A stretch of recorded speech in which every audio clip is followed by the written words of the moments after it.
What's up, everybody? It is good to be back, talk some football after all this roster editing, and talk about the number 8 team in my power rankings, a deep dive into the LA Chargers, a team that I hold closely to my heart after I ranked them like 10 spots higher than ESPN and NFL last year. They come out, have a pretty good year. They were literally 2 field goals away from winning 11 games and getting into the playoffs in the AFC last year. Who knows what the hell could have happened if they got into last year's AFC. But they don't. They miss out. They suffered a bunch of injuries. And here we are this year, and everyone is in on this Chargers team, almost to the point where I'm almost now lower on this Chargers team. But I still love this roster. You could definitely make an argument that it's actually the best roster in the entire NFL.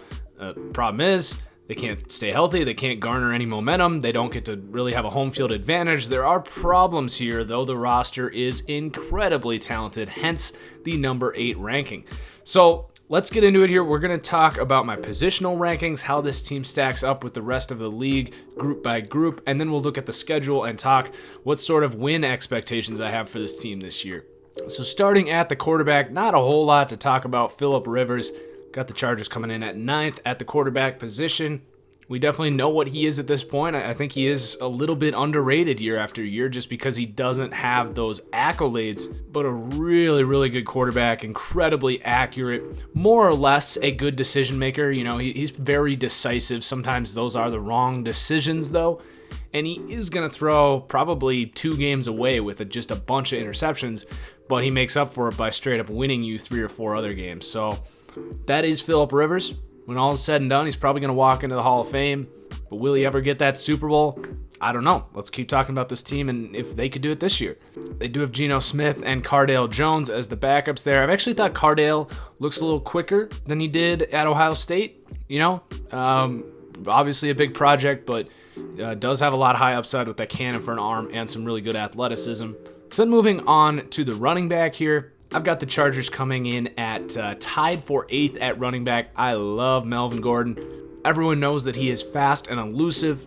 I don't necessarily think he gets the credit he deserves for being a powerful runner as well. And he's also really added the receiving game as an element to his game ever since Danny Wood had left that role open here. So a fully well-rounded running back. Love Melvin Gordon. Got him inside my top 10 for running backs.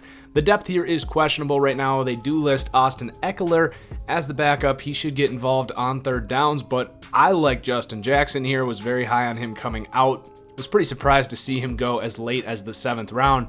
Another versatile Big Ten running back. You could actually make the argument he is a poor man's Melvin Gordon. I'd be pretty surprised if he didn't get a good chunk of work in the unfortunate event that something happened to Melvin Gordon. Sticking with the other skill positions at wide receiver, I've got them coming in tied for 11th. Now, they do lose Hunter Henry here. Most of the injuries are not reflected in my rankings, but that one happened so soon that I already knew about that when I put this together, almost 2 months ago. So really unfortunate, but they do have Keenan Allen there. Really glad to see Keenan Allen finally get the respect he deserves as a top 10 receiver, a go-to target, so reliable. And, there's that term out there, what a gifted player. Well, I kind of hate that term. Gifted implies that the player didn't have to work for where he's at. Jamarcus Russell was gifted. I hate to use that term for any player, but Keenan Allen especially, he doesn't have the physical tools of a Julio Jones or an AJ Green or the speed and quickness of Antonio or Odell Beckham, yet he is right with them in terms of production. I wouldn't rank him in that same tier, but he is just outside of it. Probably comes in as the 6th best receiver for me in the NFL. And then behind him, you do got Mike Williams here.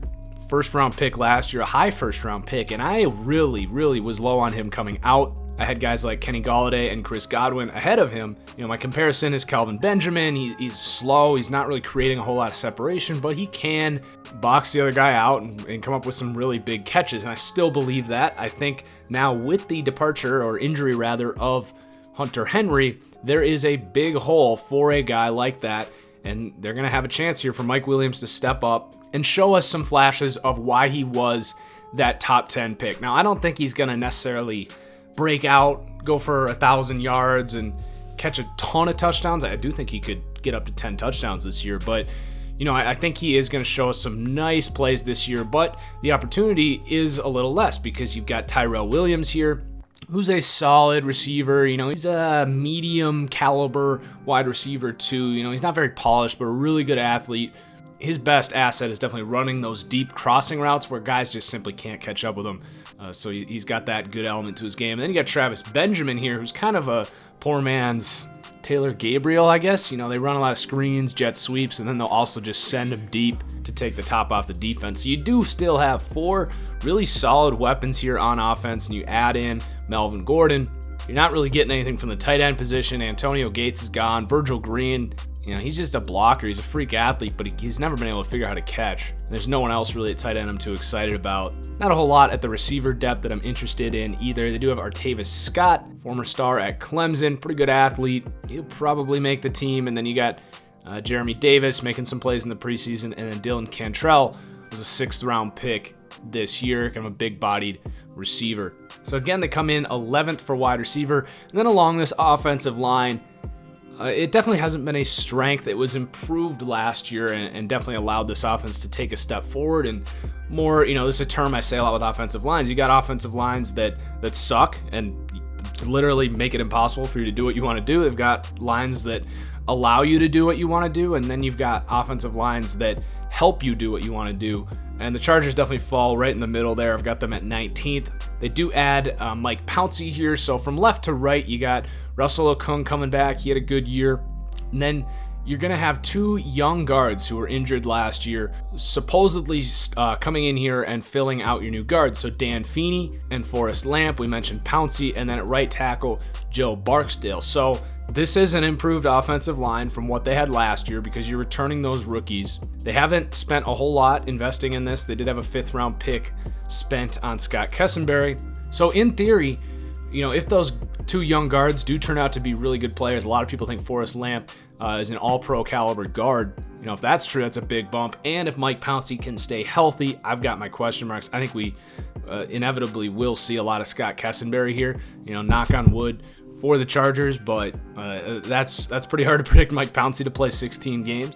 So this does have the upside of a top 10 to 12 offensive line, I would say. Right tackle Joe Barksdale is a pretty low-level right tackle starter, but he's not a huge liability. So overall, I do have them coming in 9th for offense. You got the quarterback, you've got the weapons, and you've got an offensive line that should keep things in place. Now, if this offensive line does take those steps up that we were just talking about, we're talking about an offense that's really hard to stop, a top 5 caliber offense led by an elite quarterback. So that does get pretty scary.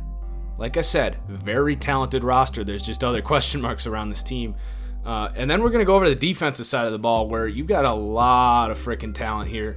So they do come in 12th for defense, and that is dragged down by the fact that they don't have a home field advantage and by the fact that, the coaching staff here is a question mark for me. So that drags that rating down. But they definitely have top 10 defense potential with the superstars, and I mean superstars that they have on this roster. So let's start in the front 7 where we break it down by run defense, pass rush, and the coverage ability of the linebackers. Let's just start with the run defense, get that out of the way because it's not a good run defense. You got Corey Lugit there. He's a solid starter, former 1st round pick, probably never really reached his potential, but he's fine. But then you got Brandon Mebane, just a whatever veteran there as a nose tackle. Damian Square, Darius Philon, okay, rotational guys. They draft Justin Jones in the 3rd round. I wasn't too big on him, especially at that asking price. But then my boy Steven Richardson, killing it in the preseason, hoping he can make this team. Undersized defensive tackle, but just dominates one-on-one matchups. So keep an eye on Steven Richardson if he can make this team. Reminds me a lot of Grady Jarrett. Run defense, they come in 28th, tied for 28th. It's not pretty. It was a liability last year. The linebackers here are pretty average. Got Jatavis Brown. They do get Denzel Perriman coming back from injury. That will help. Kyle Emmanuel. And then they draft Uchenna Nwosu and Kaiser White. So, outside of Perriman, these guys aren't really helping too much in terms of run defense as we saw last year. But I do think getting Perriman back can improve what they had last year just a little bit. And then as far as the coverage is concerned, this team did let their best coverage backer go from last year in Corey Toomer.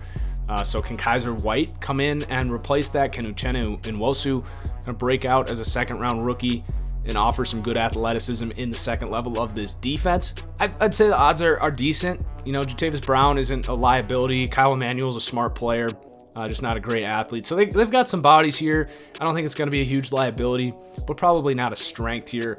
But you want to talk about strengths. How about the number one pass rush in the NFL with Joey Bosa and Melvin Ingram getting after it?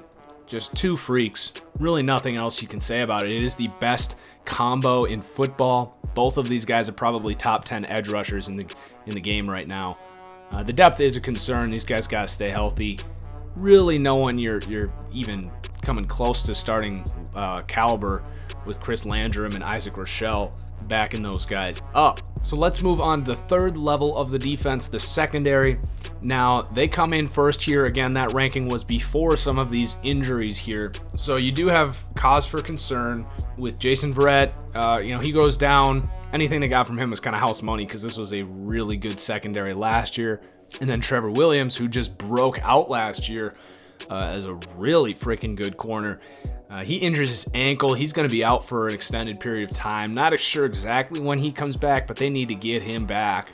But outside of those two, you still got a pretty good secondary. You got Casey Hayward, who's probably the best corner in the NFL last year. Desmond King, who's a nickel corner who might be asked to step outside now with these injuries. So we'll see if he can play outside. I think he probably can. You don't want to leave him one-on-one with a burner. He's not that fast, but a super instinctive player, a smart guy. I think he could succeed as an outside corner, at least more or less. But once he steps back into the nickel, he might be the best nickel corner in the NFL already in his second year. Then you got Craig Mager, Michael Davis, Tony Brown, undrafted out of Alabama. So, the depth's not great here. Brandon Fasison as well, undrafted free agent I like. So like I said, you got to get Trevor Williams back. It sucks that Verrett's out, but they were good last year without him. And then in the at safety, got some serious talent here as well, adding Derwin James to what was already a really good secondary. I think of Harrison Smith when I watch Derwin James. Can cover deep, but really makes his money in the first and second level of defense, run defense, short to intermediate pass defense.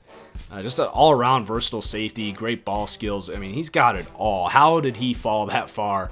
He is my pick for Defensive Player of the Year this year. Defensive Rookie of the Year. And then you got Jaleel Adai at the other safety. He's very solid. He had a really good year last year. I don't know if he repeats the success he had last year, but definitely not a liability. Probably closer to a strength.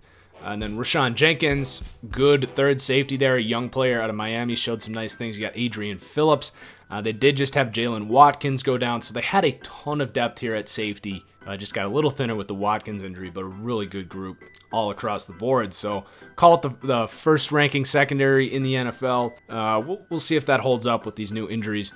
You could definitely make an argument for Jacksonville ahead of them now, but it is what it is. So overall, again, coming in for 12th with the defense, and then the coaching culture is going to drag this thing down a little bit. 25th in the league, still going through a transition with the franchise. It's clearly something that has affected this team with all this talent. There are distractions here between the injuries and the move. Where are they going to be playing? They can't seem to win close games at the end, which is a problem. You've got to be able to close games. You got to have a kicker that can make field goals. So, with the culture, they need to just garner some momentum, like I said earlier. They don't get a home field advantage. So it really just comes down to the players and this team having a true identity. And that's my number one question for this team. So now the good stuff, talking about this team's schedule, how many wins I think they could get. And again, call this a soft prediction. Once I finish these deep dives, I'm going to do a full scale prediction of my flag planting on where I think everyone ends up, along with my playoff and Super Bowl picks. So looking forward to that. But here's the schedule. They start with the Chiefs. That is not easy, but they do get them quote unquote at home. But then it gets real tough at Buffalo, at the Rams, and San Francisco. Tough stretch there. They could probably get one of those. I did end up giving them 3 losses just because I did in the other team's deep dives. But then the middle part of the schedule is a gift. Oakland, at Cleveland, Tennessee, at Seattle, at Oakland again, Denver, Arizona. They can win all those games and really head into the last quarter of the season with a ton of momentum, which is what we said this team needed. Then you got to go to Pittsburgh, Gave them a loss there at Kansas City and at Denver, losing some road games there. All tough places to play. But then Cincinnati and Baltimore picking up a few wins there. So I've got them at 10-6, which is actually a win higher than I thought they might come out before I looked at this schedule. I don't think this is going to be a dominant regular season team. The 10-win mark does actually put them just over the over of 9.5, which is pretty high, and people are actually betting the over. There's a lot of hype for this Chargers team. I think rightfully so. It's a great roster. But I'm going to say don't bet the over-under, because I think if this team does hit that 10-win range, that means they're going to the playoffs. I'd rather get them at 17-1 to win the Super Bowl, because this team gets into the playoffs, they can literally run with any team in the league. And if they get in the playoffs, that means they got momentum and they've found out how to win.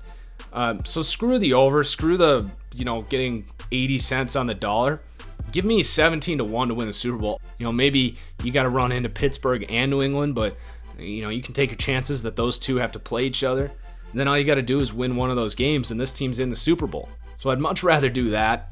It's just my degenerate gambling advice there. So Chargers fans, let me know your thoughts on everything I've said here. If I missed anything, anyone, if you're not a Chargers fan, where do you have this team ranked? Is this too high or too low? Hit that like button if you enjoyed the video. Make sure you check out my Twitter at TFG_football to get all my live reactions to stuff. AP to the Redskins about 2 minutes before I sat down to do this recording. Really good signing. Kind of matches what they were looking for with Darius Geist there with the physical runner. Anyway, I digress. Thanks for watching, guys. Cheers, and we'll see you next time.